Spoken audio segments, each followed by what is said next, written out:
আলাইকুম, শুভ সকাল। সবাই কেমন আছেন?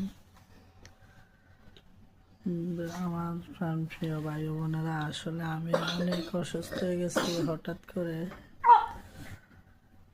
দেখেন মুখের অবস্থা, এবং কি এই যে দেখতেছেন দুটা বালিশ দিয়ে শুই। একটু যখন ঘুমাই, মানে চোখ যখন বন্ধ করি, তখন নিঃশ্বাস বন্ধ হয়ে যায়।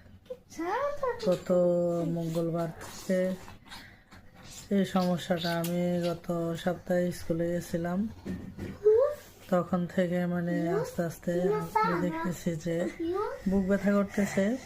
তবে মনে করলাম কি বাসায় বেশি কাজ করাতে, এবং কি ওদেরকে নিয়ে স্কুলে দেওয়া আনা ঘোরাঘুরি করাতে হয়তো এমন আছে। তো সবাই দোয়া করবেন। কালকে একবার ডাক্তার আসছিল বাসায় একজন, আর আজকে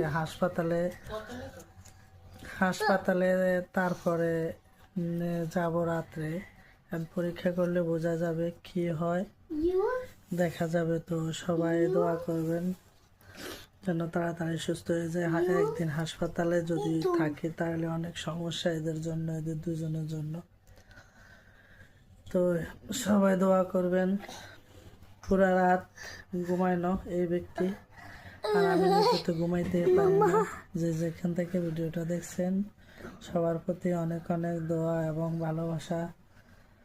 সবাই ভালো থাকবেন, সবাই আমার জন্য দোয়া করবেন।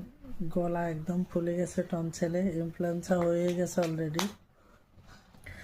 গলা ব্যথার সমস্যা, এটা সমস্যা না মনে করি। তো বেশি সমস্যা হয়ে গেছে যখন শুই, পা থেকে মানে জিমাই, মনে হয় কারেন্টে ধরছে, জিমাই টপ করে যায়, নিঃশ্বাস বন্ধ হয়ে যায়। নিঃশ্বাস বন্ধ হলে আর শুয়ে থাকতে পারি না, সাথে সাথে লাফ দিয়ে উঠে যেত। এ হলো আজকে এক সপ্তাহ থেকে কাহিনী। তবে পরশুরাত থেকে নিঃশ্বাসটা বন্ধ হয়ে যেতেছে। তো সবাই ভালো থাকবেন, সুস্থ থাকবেন। আগামী ভিডিও দেখার জন্য অপেক্ষা করবেন। আল্লাহ হাফেজ।